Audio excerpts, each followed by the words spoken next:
So viewers, welcome to my another blog video. আজকের এই ভিডিওতে আপনাদেরকে দেখাবো মৃণালিনী দেবীর বাড়ি। কে এই মৃণালিনী দেবী?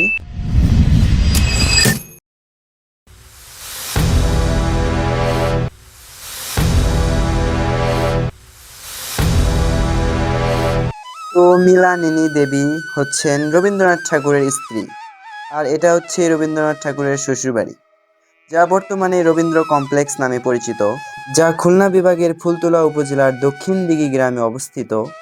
তাই এই ঐতিহাসিক স্মৃতি বিজড়িত বাড়িটি আজকে আপনাদেরকে দেখাবো, কি কি রয়েছে সকল কিছুই দেখাবো। রবীন্দ্র কমপ্লেক্সের বাইরের গেটের বাম পাশে পেয়ে যাবেন টিকিট কাউন্টার। এখানে 10 টাকা দিয়ে টিকিট কেটে আপনারা রবীন্দ্র কমপ্লেক্সের ভেতরে প্রবেশ করতে পারবেন। ভিতরে প্রবেশ করার পর আপনার সামনে দণ্ডায়মান হবে এরকম একটি ভবন। এটাই হচ্ছে রবীন্দ্র কমপ্লেক্স বা রবীন্দ্রনাথের শ্বশুরবাড়ি। আর রবীন্দ্র কমপ্লেক্সের যেটুকু বাইরের অংশ রয়েছে এরিয়ার মধ্যে পুরোটাই ফুলের গাছ দিয়ে সুন্দরভাবে একটি গার্ডেন তৈরি করা হয়েছে।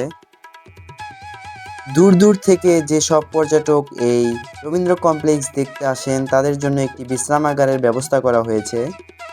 আর এই রবীন্দ্র কমপ্লেক্সের মূল ভবন হচ্ছে 2 তলা বিশিষ্ট।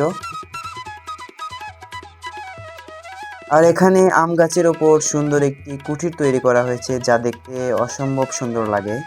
রবীন্দ্র কমপ্লেক্সের ভবনের ওপর থেকে পুরো রবীন্দ্র কমপ্লেক্সের চারিদিকের এরিয়াটি কত সুন্দর লাগে তা আপনারা ইতিমধ্যে দেখতে পাচ্ছেন। এই রবীন্দ্র কমপ্লেক্স মূলত রবীন্দ্রনাথ ঠাকুরের যেসব স্মৃতিগুলো রয়েছে, চিত্র, ছবি সবগুলোই এই একটি মিউজিয়াম সিস্টেম তৈরি করেছে।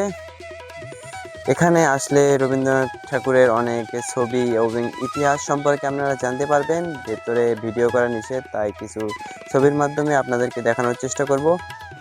যদিও রেস্ট্রিকশন এরিয়ার কারণে ভিতরে ভিডিও করা নিষেধ, তবুও আপনাদের জন্য লুকিয়ে একটু ভিডিও করে দেখালাম। ভেতরের চিত্রটি এইরকম।